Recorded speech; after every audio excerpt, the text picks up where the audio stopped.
La CEDEAO, c'est 35 à 40 milliards d'importations de produits alimentaires.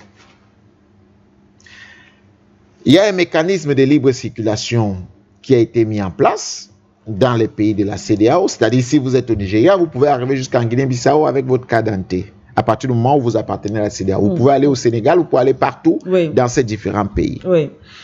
Et les produits peuvent venir, c'est-à-dire c'est la libre circulation des biens et des personnes. Et qu'est-ce que la CEDEAO importe en réalité qui viennent hors du continent? Lorsque je vous parle de 35 à 40 milliards, c'est des produits alimentaires. Comment on explique ça? Dans des pays qui ont la capacité de produire en abondance pour leur population, mais concentrent le gros de leurs différents budgets dans les importations des produits pour alimenter le pays. Là, j'ai parlé des produits alimentaires, je ne parle pas des autres pays, des autres produits. Mais vous ne trouvez pas normal qu'aujourd'hui, la CEDEAO doit repenser sa refonte? C'est-à-dire qu'il ne faut pas ignorer le fait que la lutte, ceux qui sont partis disent « Vous ne nous avez jamais accompagnés dans la lutte contre le terrorisme ». Parce qu'en réalité, il y a eu dans la pensée stratégique des Occidentaux, il y avait un fait. Comment occuper les Africains? Comment les occuper au point de qu'ils ne pensent pas à se construire ou encore à se développer, comme c'est le mot qu'ils aiment bien utiliser. Il faut bien les utiliser, les occuper sur le plan sécuritaire. Créer des petits groupuscules de rebelles par-ci, de déstabilisation par-là, et en même temps que nous venons leur proposer de la protection, nous leur apportons notre expertise, ils payent pour ça, il y a des échanges de services, ils ne seront pas préoccupés par la construction, par la production des différents pays qu'ils vont importer chez nous, de chez nous. La CEDEAO aujourd'hui, c'est 8 pays, au moins ceux qui utilisent le CFA. Et quand vous mesurez la quantité des importations, en millions de dollars, allez-y savoir combien la France gagne avec cette monnaie.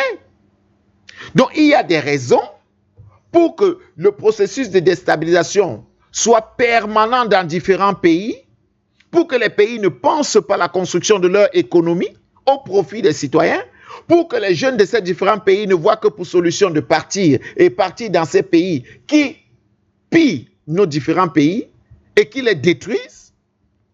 Ben, ils vont continuer à vouloir mettre dans nos différents États ceux qui veulent pour continuer, n'est-ce pas, à appliquer leur politique. Je pense que nous devons aller beaucoup plus loin et nous poser des questions. Pourquoi ces coups d'État arrivent? Pourquoi ces process de déstabilisation perdurent? Ne sommes-nous pas assez matures pour comprendre que les enjeux sont ailleurs?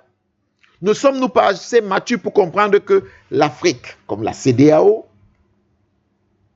n'est qu'un véritable vaste marché pour les autres? Mais il faut qu'on sorte des réflexions qui nous confinent sur nos petits pays et aller plus loin. À qui profite le fait que la Guinée-Bissau soit déstabilisée? Lorsqu'on se pose ces questions, on a tout de suite les réponses sur ceux qui soutiennent, n'est-ce pas, un coup d'État militaire ou même un coup d'État constitutionnel. Ce sont les intérêts des Africains qu'on doit mettre en avant. Les intérêts des pays comme la Guinée-Bissau ou même du Cameroun et bien d'autres qu'on doit mettre en avant au détriment des autres. Mais je continue de dire que la CEDEAO devrait se garder aujourd'hui de prendre ce type de résolution, sachant que ça n'a pas marché dans le passé.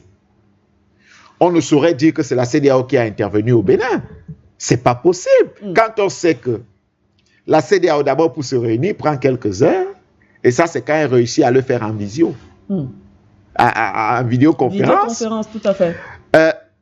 Mais si ce n'est pas ça, elle prend au moins 1-2 semaines, voire plus, pour avoir une réunion en présentiel, quand il y a, n'est-ce pas, un coup. Mais on a vu la célérité avec laquelle il y a eu intervention au Bénin. À peine les mutins ont annoncé pendant 1 ou 2 heures à la télévision qu'ils contrôlent le pays, qu'il y a eu une réplique tout de suite. Oui. Ce ne sont pas les chefs d'État de la CEDEAO qui ont décidé de cette réplique. D'ailleurs, ils n'ont pas les moyens pour mener à bien ce type de réplique. Aussi rapidement. Bon, on a vu le Nigeria assumer une posture, vraie ou fausse, mais le Nigeria a assumé de part, et là encore on revient dans le premier sujet, sa relation avec la France. sa relation avec la France. Il a aujourd'hui dit et présenté par plusieurs que la France a été le pays qui a intervenu directement dans, n'est-ce pas, la reprise du Bénin par Talon, Oui. pour que Talon reste au pouvoir. Mais le Nigeria dit, c'est nous qui avons, n'est-ce pas, mené des frappes ciblées. Cette partie qui m'a beaucoup fait rire. Quand le Nigeria dit, j'ai mené des frappes ciblées au Bénin, j'ai beaucoup ri.